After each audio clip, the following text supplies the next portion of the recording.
One of the things I want to do is show you some of the basics of paragliding. A lot of people don't realize it, but there's two aspects to it in terms of the way you take off. What you see a lot of times is taking off on your feet. The wind is really good for that today, but we're not going to do that today because I want to show you how you can take off using something called a trike, where you're taking off on wheels, and it's much easier to do. So we're going to set up to do that. Now when you get to a flying site, the first thing you want to do is to set up a wind streamer or something so you can tell the wind direction, because you always want to take off into the wind. That's extremely important. So the thing about flying a trike, paramotor by itself, is that they're very transportable. Unlike any other aircraft, they're the most transportable. Very, very easy. This is shows the whole outfit in a small pickup truck, like a Ranger pickup truck, and the wing here is in a bag. It weighs about 10 pounds, maybe 15, 10 to 15, depending on the type of wing. Then you have the axle to the trike.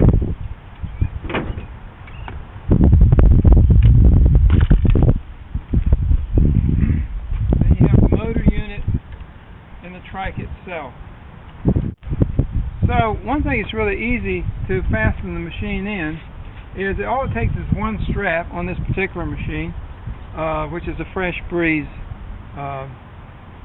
Sportix machine it's called. You attach to the stake bed of the pickup truck, and you have to attach one thing here and one over there, and that holds the machine in so it won't go anywhere, and then another strap around the front of the trike, and it can't slide out of the back of the truck. You're ready to go. Doesn't get much more simple than that.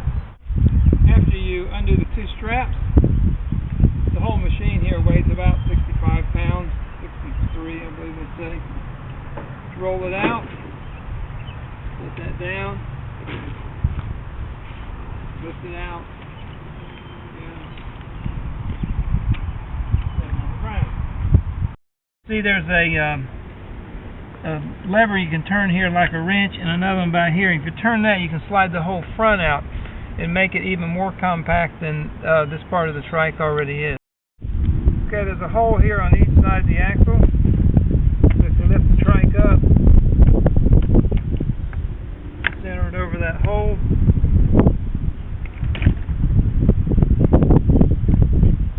A little pin here has a lever over here, or a little button over here, which allows these two little tiny balls that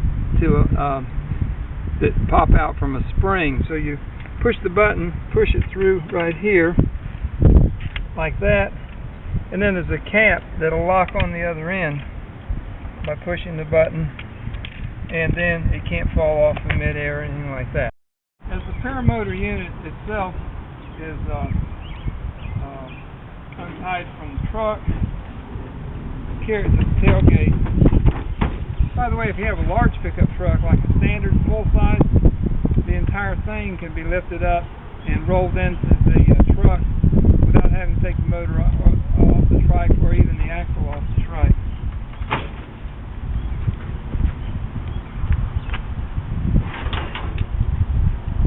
This unit weighs about 65 pounds. Depending on how much gas you put in it. So you bring the unit out, you set the paramotor on the ground,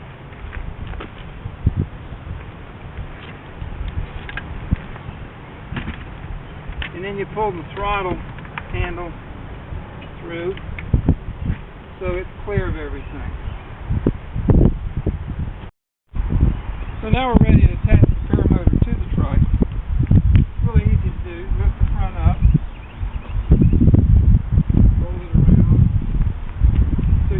Up under the paramotor hook.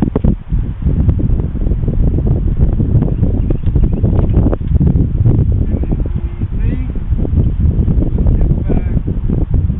Now it's on the ground. So the paramotor is hooked on this bar right here, which is attached to the paramotor, is hooked right here.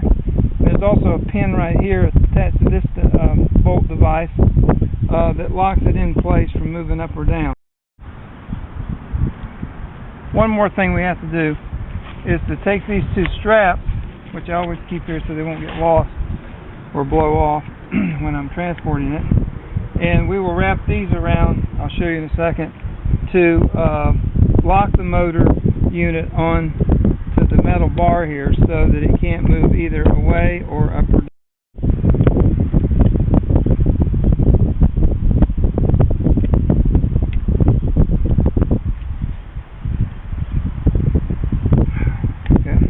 Okay, the next step is we're going to pull these up and attach this to this line right here. So this stays in upright position. We do that on each side.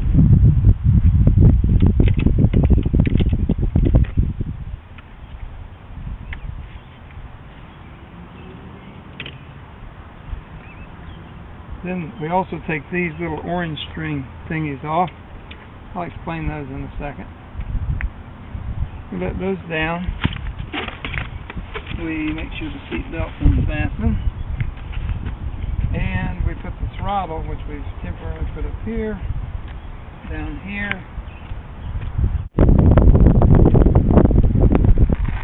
Then we take the propeller covers off. The propellers here are made out of a carbon fiber composite, especially for this machine. And we take these cage covers off just on there to prevent scratching it in transport. Very important safety part. Before we go to the next step, this is the throttle, is the way you give it gas, just like instead of pressing on the accelerator of a car, you squeeze this handle. You want to lock it into position as the cruise control actually, so you can cruise at a certain altitude.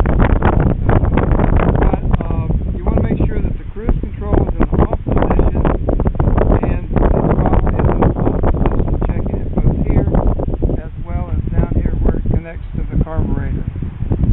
Because if they were to be partly open and the engine started, you could get out of control and you could get really hurt. Now, before you fly any aircraft, including a airboat, you want to do something we call a pre-flight check.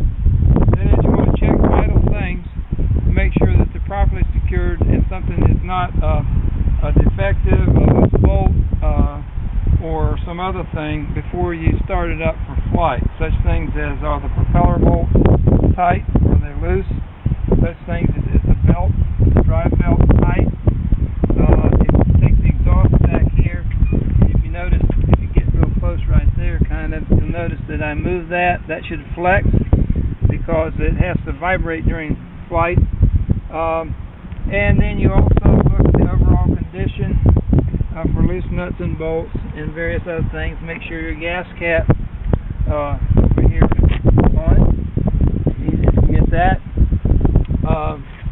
And make sure all the engine mounts are in good condition, as well as the exhaust mounts, because if one of those comes off in flight and flies off into the propeller, not only could you probably wouldn't be a catastrophe, but it would certainly be